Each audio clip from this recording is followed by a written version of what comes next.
നമസ്കാരം. ഒരമ്മയുടെ നിഷ്കളങ്കമായ സ്നേഹത്തിന് മകന്റെ ഇഷ്ടങ്ങൾക്ക് മുന്നിൽ ഒരു തടസ്സവും ഉണ്ടായിരുന്നില്ല. മകൻ ഇത് വലിയ ഇഷ്ടമാണ് എന്ന് മീൻ വിൽപ്പനക്കാരനോട് പറഞ്ഞ് ഗീതമ്മ അന്നു വൈകുന്നേരം അയല മീൻ വാങ്ങുമ്പോൾ മണിക്കൂറുകൾക്കപ്പുറം സ്വന്തം ജീവൻ അവർക്ക് നഷ്ടമാകുമെന്ന് സ്വപ്നത്തിൽ പോലും കണ്ടിരിക്കില്ല.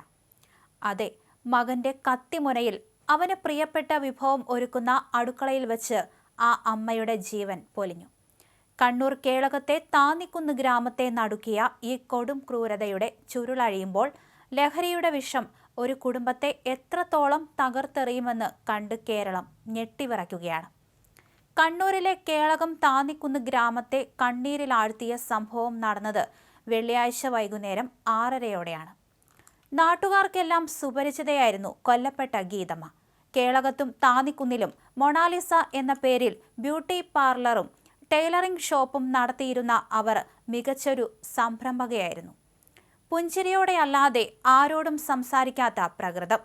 ഭർത്താവ് വിദേശത്തായിരുന്ന വർഷങ്ങളിലെല്ലാം വീടും ബിസിനസ്സും മക്കളുടെ കാര്യങ്ങളും ഒരേപോലെ നോക്കി നടത്തിയ കരുത്തുറ്റ സ്ത്രീയായിരുന്നു അവർ.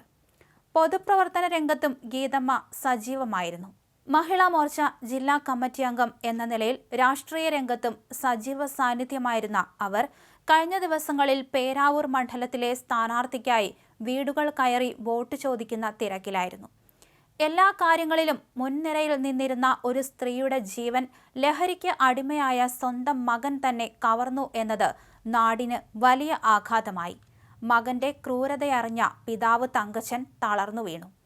അന്ന് ഗീതമ്മ മകന് പ്രിയപ്പെട്ട അയല മീനുമായി വീട്ടിലെത്തി.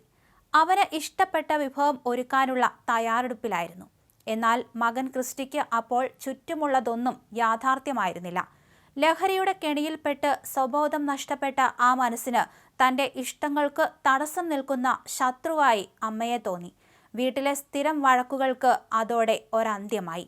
ഏറ്റവും ഭീകരമായ അന്ത്യം ആ മകൻ തന്നെ കുറിച്ചു. തൻ്റെ 90 വയസ്സുകാരിയായ അമ്മൂമ്മയെ മുറിയിൽ പൂട്ടിയിട്ട ശേഷമായിരുന്നു ക്രിസ്റ്റി ഈ നടുക്കുന്ന കൃത്യം ചെയ്തത്.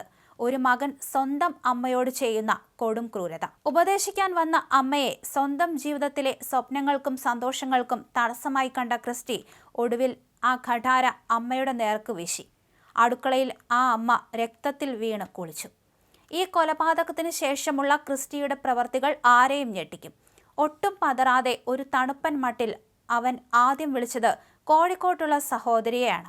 അമ്മയെ കൊന്നു എന്ന ആ വാക്കുകൾ കേട്ട് സഹോദരി ഞെട്ടിവിറച്ചു. ബന്ധുക്കൾ ഓടിയെത്തിയപ്പോൾ കണ്ടത് രക്തത്തിൽ കുളിച്ചു കിടക്കുന്ന ഗീതമ്മയെയാണ്. പക്ഷേ ക്രിസ്റ്റി അവിടെയും നിർത്താൻ ഉദ്ദേശിച്ചിരുന്നില്ല. മണത്തണയിൽ റിസോർട്ട് നിർമ്മാണത്തിന് പോയ പിതാവ് തങ്കച്ചൻ തിരികെ വരുന്നതും കാത്ത് അവൻ വീട്ടിൽ തന്നെ കാവൽ നിന്നു, പിതാവിനെയും തീർക്കാൻ. അവസാനം സംഭവം പുറത്തറിയുമ്പോൾ ക്രിസ്റ്റി ചെയ്തത് അതിലേറെ ഞെട്ടിക്കുന്ന കാര്യമാണ്. അയൽവാസിയായ നിപുണിനോട് തന്നെ സ്റ്റേഷനിൽ എത്തിക്കാൻ ആവശ്യപ്പെട്ടു.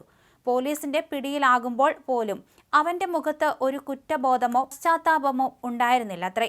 കേളകം പോലീസ് സ്റ്റേഷന് തൊട്ടടുത്തെത്തിയപ്പോൾ സ്കൂട്ടർ നിർത്തിക്കാൻ ആവശ്യപ്പെട്ട് കടയിൽ നിന്ന് ഒരു സിഗരറ്റ് വാങ്ങി അവൻ കത്തിച്ചു. തന്നെ ഇങ്ങനെയാക്കിയത് വീട്ടുകാരാണെന്ന് ക്രിസ്റ്റി പറഞ്ഞുകൊണ്ടേയിരുന്നു. വീട്ടുകാരുടെ ഉപദേശങ്ങൾ ക്രിസ്റ്റിയെ ശരിക്കും അലോസരപ്പെടുത്തിയിരുന്നു. ഒടുവിൽ അവൻ പോലീസ് സ്റ്റേഷനിലേക്ക് നടന്നുകയറി അന്ന് സംഭവിച്ചതെല്ലാം പറഞ്ഞു. ലഹരിയുടെ കരാളഹസ്തങ്ങൾ ഒരു മകനെ എത്രത്തോളം ക്രൂരനാക്കാം, ഒരു കുടുംബത്തെ എത്രമാത്രം തകർത്തെറിയാം എന്നതിൻ്റെ നേർക്കാഴ്ചയായി മാറുകയാണ് ഗീതമ്മയുടെ കൊലപാതകം.